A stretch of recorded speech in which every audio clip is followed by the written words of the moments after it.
Whew, this must be it. I hope it is. G'day, mate. This is Plankcraft? No? Oh, cheers, mate. See you later. Well, where the bloody hell is it then?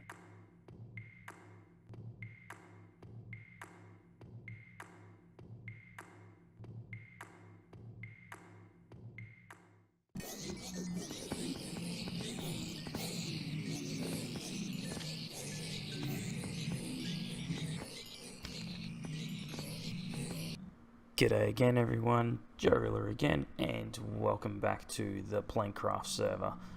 Yep, this is the Plankcraft bank, which is now fairly well finished, aesthetically speaking anyway. We're just going to pop inside. I lost a bloody shulker box. I used to carry 3 of these and 1 of these. Bloody lost one. Don't know where the hell it's gone. So we'll jump in here. And you were seeing this at the end of last episode. We've got Consuela and Helga ready to help you with your minor monetary problems. If you need to fill out some paperwork, you can stand at these benches and do so in reasonable privacy. Need to wait, have a seat. But I don't want this just to be a build where you just look at it and go, oh, that's nice, and move on. This is going to be functional. Now, I have sort of been thinking about how this is going to work. And I know I've been talking about my previous system of, my anti-theft system from the psychedelic server. I don't really think it's going to be, I think that is taking it a bit too far. Not because it's anti-theft, but because that system, as cool as it was for that reason, I think I found a way to do it without going to that degree of complication. It's just too much. Like, literally, it is just too much. It's too complicated. And I can't be asked doing it again. Honestly, I'd not at all be surprised if I never built that again. But I'm going to jump in here.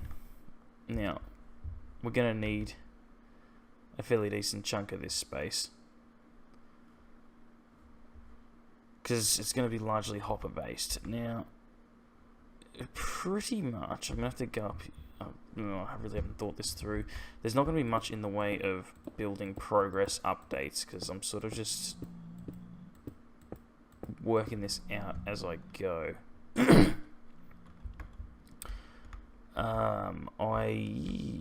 I need to step away from the camera for a while and just do some trial and error, so I'll be back with some degree of contraption sorted. We'll see. See you soon. Alright, so just a quick progress update. This is all I've done in the last hour and a half. There's been a lot of trial and error as to how this is going to work, but basically this is I'll try and explain this the best way I can. I'm using this just as a placeholder. Pretty much how this works is it's a double item filter, if that makes sense. So these are just places. That's going to represent what we want. So in this case, now you may recognize there being 16 droppers if you have seen my concrete shop episode from Psychedelic Server. Yeah, I keep referencing that, but this is only using part of that system. But anyway, yeah, so the system I'm going for is a card system where you choose one of 16 colors as your card in inverted commas. So when, let's say, so I'm going to need to actually rename quite a lot of cards, but there's going to be one of each 16 colors. And up the end there's another dropper, so if you try and, if there's any junk in there, it just out it goes. So it doesn't clog the system up. So now these I've got here in dirt, but what it's going to have to be for this part of the item filter to work is these are going to have to be all, let's say, red clay. Well, you probably end up using the clay blocks. So these ones will be probably cobblestone plus 1 clay. Then we've got to have a total of, I do believe this is 19 plus 3, so 22.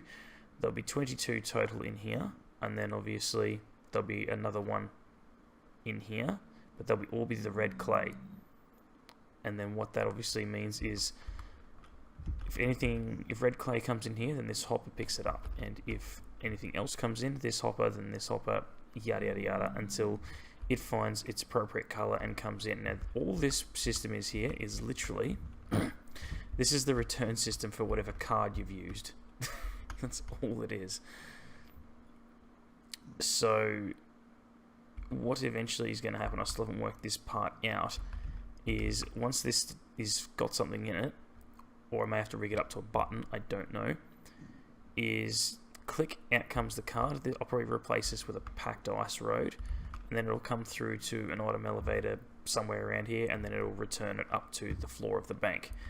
That's all this is. This is the well, as I said, the card system, I guess. It actually has zero to do with the dispensary of shulker boxes, but with that, I'll be able to figure out a secondary dropper, probably underneath, that will also dispense a shulker box.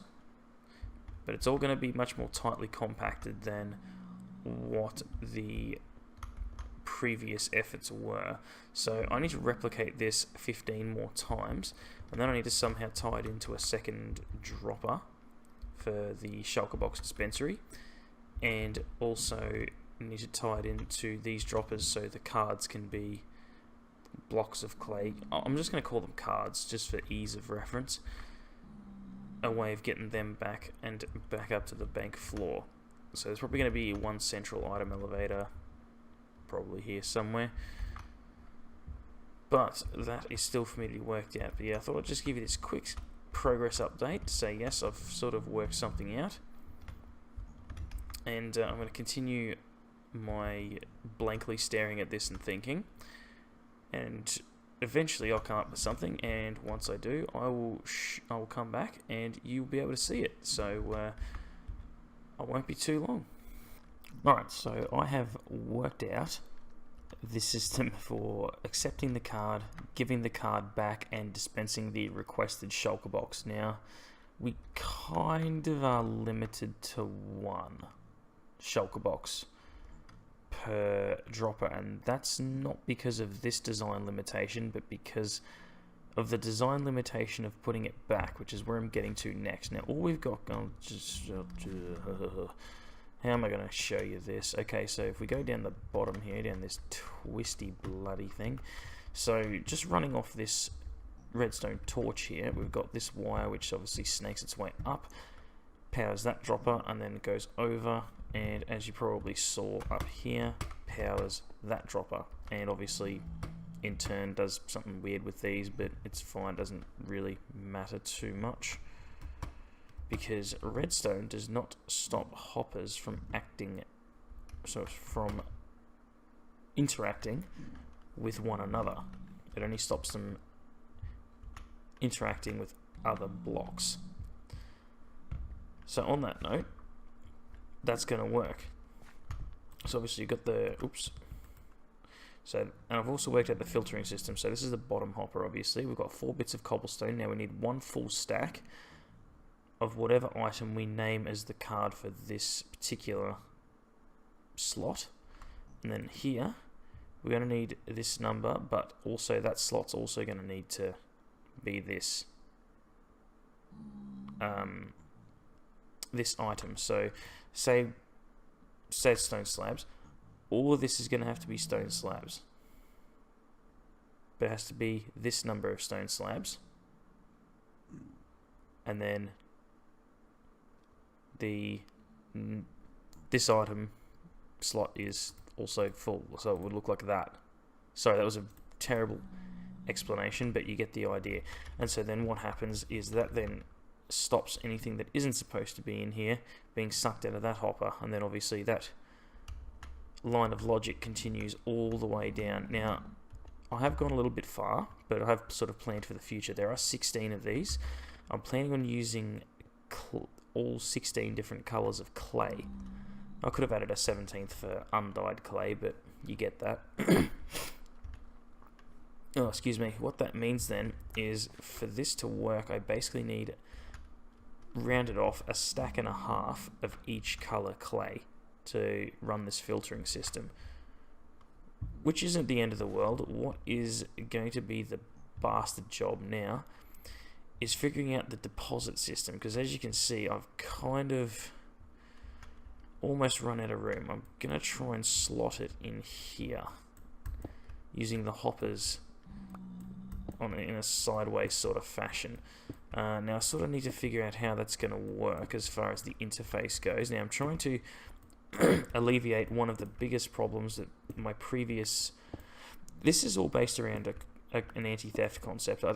It's not meant for anti-theft in this application. This is just a bank. But if you were on a server and running a Redstone shop that you didn't want people to scam by putting in dodgy payments, this is the sort of system you would use. Now, what the tricky bit in this instance is, because this is a bank, obviously, and we want people to deposit the things back in here, the tricky bit from here, with the space I've got, is going to be getting them back in, because what we're trying to reduce, and the whole reason I brought up the concrete shop, or anti-theft shop, or my previous design, was it had an absolutely insane amount of input lag, and we do not want that at all. We do not want to have people sitting around forever waiting for their shit. No more than 5 seconds it should be, hence the packed ice. So it's, even if worst case, it'd be 10 seconds. So comes in here, and then there'll be a water, the obvious water streams coming down here, and then boom, there will be a hopper, item elevator, Bob's your uncle. So now onto this part. The only bit I've sort of figured out, and it's going to need probably some more hoppers, which is going to be a bastard of a thing to craft. Oh wait, hang on. Bruce told me there was some in the iron stores. That's okay. On dirt and dirt. I'm hoping that line doesn't need to be any longer than that, because otherwise we're going to be here for a while. But anyways, I need to figure this system out, so I will return once I have done so. Sit tight, won't be long. Alright, so I am making a bit of progress. So I've figured out that I'll need to take the input from this side to control the hoppers over this side. So I'm not sure whether you can see it from here. You can probably see it. I've started to run wires from here, because as soon as something goes in here, and this sort of ties in with the depositing things back in the correct place. So you would insert your card to, tell the system which dropper to be allowed access. I'm not explaining this too well, but basically these hoppers are all going to be powered when you hit... We want to have a lever that goes between withdrawal mode and deposit mode. So withdrawal mode obviously just eliminates this lot altogether. It means nothing. Eliminates this whole line of hoppers. It will just mean nothing. Whereas in deposit mode, these need to have something to do with it, because you'll still put your card in, so it knows which one of these droppers to put the shulker box back into when you're using shulker boxes. But the bit I haven't quite worked out yet is how to make it all nice and smooth, because you can't keep this, you can't use a comparator because there isn't room, but also if you're using its inventory level as a basis of being open or not, basically anything that comes across will deposit it in there regardless of whether it's correct or not. See, I don't want to put in another item filter system. That's just too painful. So I am thinking we may need some sort of timer on it, possibly. I do know one stackable design. It could work, but I'm just theorizing at this point. That's where I'm up to.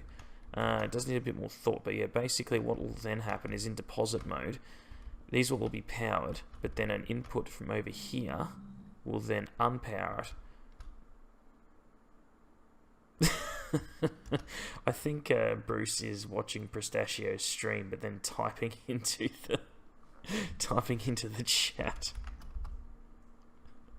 I think they're talking about me.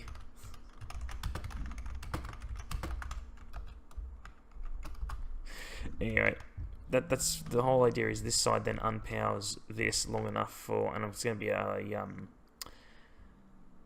minecart rail going backwards and forwards, which will be powered when it's in deposit mode, and then whichever is the correct hopper will be unpowered long enough to be. Splat a mushroom house. Watch Bruce's latest episode if you want to see something that freaked me right out. Yeah, just anyways, that's the idea. So I hope I've explained that as best as I can. If not, comment down below and I will try and elaborate. I am once I've polished this off and got it all well and working, I am considering doing a tutorial on this, like maybe a block by block tutorial, not of all 16 modules, but at least one of them, because it is a stackable design. This could keep going infinitely if I wanted it to. You're only limited by the number of items in the game, or the number of items you can rename, if that makes sense.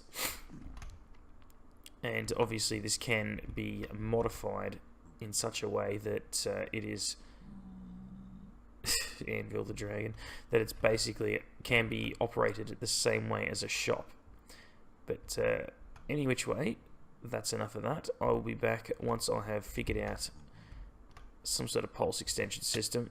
Here he is. Hang on, this could be worth something.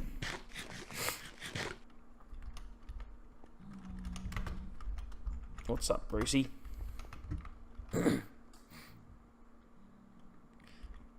This might be worth hanging around for. His blood pressure. His skin always looks like he's thinking deeply. Pro's gonna kill him.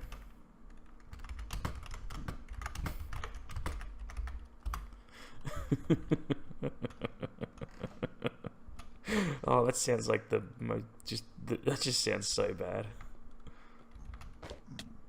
See you, Bruce. Oh dear. Anyways, once I've worked out a way to extend this pulse long enough, it's probably going to be extended out by like 20 seconds. You know, the cart to get up and back, it needs to be able to be covered for that length of time, but only the one will be open. Obviously the correct one. Once I've worked that out, I'll come back to you and show it off to you, because yeah, I'm quite proud of this. I am quite proud of what I've done with this so far. I mean, it could have already been done. Who knows? But anyway, I'll be back. I often swear that I deliberately end up making this thing harder for myself. So I've figured out a way to get this signal over here. It's fairly straightforward. You just bring it over, and then there will be a redstone line going up a staircase and then into these things. Now what this is a system I've devised, and I probably should have shown you this a bit earlier, but what this is, because it's now day 3, I actually can't remember if I've mentioned the deposit and withdrawal switch, which is what I'm going to integrate into this. But basically this is at the moment in withdrawal mode. So these will all be powered down, and these are all going to be powered off these bottom pistons here. It goes all the way down there, 16 of them. And then when you hit the button or switch to switch it into deposit mode, all of these come up. And then what these top pistons are for, these aren't sticky pistons either, these are just regular pistons. Same with these. When you hit the when you put your card in, so it knows which one of these in the line to put the item back into, that's when the power gets brought in from back here all the way underneath. You can probably see just there. I've got, yeah, there. This line here comes all the way down over here. I haven't linked it up yet, but then it comes up a redstone staircase into this input here.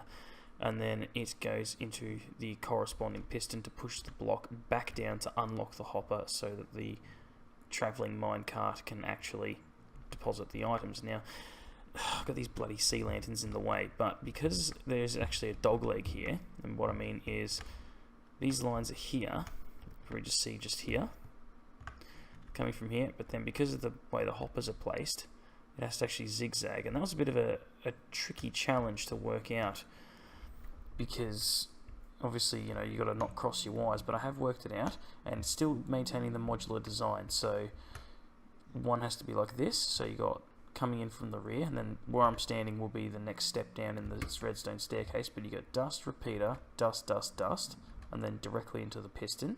That should power it. I'm 99% sure that should power it. If not, I can always work it out, but I'm assuming that works for... Hang on, let me just... Why don't I just test it? That would be a smart thing to do. That was stupid. It does work. That would have sucked after I built it. It doesn't bloody work. And there's this one, which I'm not sure how well you can see that just here. There. So then that is repeater into block, which then bud powers piston and pushes down. If I am to just to show you, yeah, see what I mean? And if you keep it, and then you repeat this one. So as long as you're alternating each one of those, each one of these two, you can endlessly stack this. Which is where I'm at now. Pretty much, I've done all that. Oh, that was the other thing I forgot to bring up. This thing is spawning mobs. It's lit up, hence the sea lanterns, but I'm not real sure where they're spawning. I can't bloody see them. I can hear that skeleton. I've already dispatched a zombie and an enderman, and a creeper. It must be a very specific spot, because it doesn't happen very often. Yeah, I'll deal with the mobs later, but that's where I'm at. So I just need to connect up all these redstone staircases. It's going to take quite a lot of slabs and quite a lot of time. And then after that, the last thing to do before I start loading up the item filter systems and preparing this thing for actually being ready is to wire up the master switch for this deposit system here. It shouldn't be too difficult. I reckon if I just run repeaters all the way through them, or a redstone line or something like that, it will be very easy to do. I just need to figure that out, and then lay down the track over, where is it? This here. That's where I need to lay the track down. I really should have.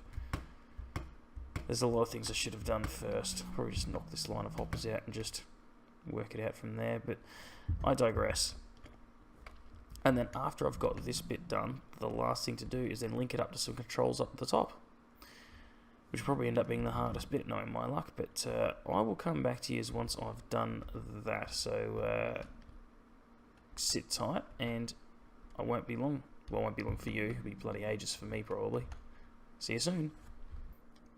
Dear Diary, today's the 4th day of working on the bank, and I've recently figured out that everything off to my left here, which took a good hour to build, was a complete waste of time, because that system doesn't work. Yep, doesn't work. So what I figured out instead is this line here is simulating, or this is what will be in place, but the lever is just for simulation purposes. This is going to be the input from the deposit switch. So when you hit the deposit button or whatever, lever, whatever it happens to be, this then powers these repeaters, which then puts power into the block, which bud powers that hopper, which obviously is going to have a line of rails going above it, which will be obviously delivering whatever needs to be deposited into the droppers and the hopper lines.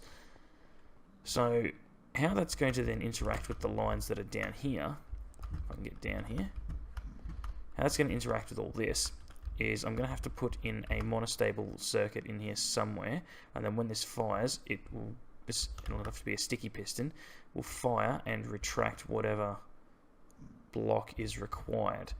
So then obviously that unpowers the hopper and allows the items to be deposited. Very good. So that just needs to be built now. I've just got the tedious task of repeating all that stuff and over and over and over again. I've got, what, 16 monostables to place. All them circuits and fun stuff, and yeah, I can also tear all this out and reclaim my resources. So I'm going to get onto that, and I will see you all shortly. Okay, so it is now, oh god, almost a week since I started this project. A total of about 10 to 11 hours have gone in so far. I only have a couple of hours a night to record, so, you know, things happen and other things have gone on, you know, other videos and such that you may or may not have seen yet. I'm not going to talk about them right now because I don't know in which order I'm putting out the videos, but what I've got just behind me here, behind my head, is part of switching between withdrawal and deposit mode. Now, I'm going to leave it here because I've just seen how much time I've spent on this so far, and yeah, it's quite a lot. So I'm going to call this probably about 3/4 done. Synchronized noises from the girls upstairs there.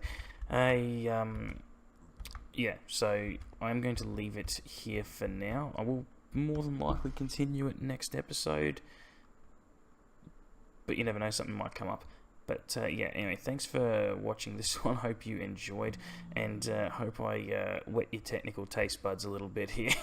This is probably more complicated than what it needs to be. As I said, it is a build that really could just be replaced with a single ender chest, but you know, hey, it's something cool and different, and I thought I would build it. You know, it is more about the community than anything else.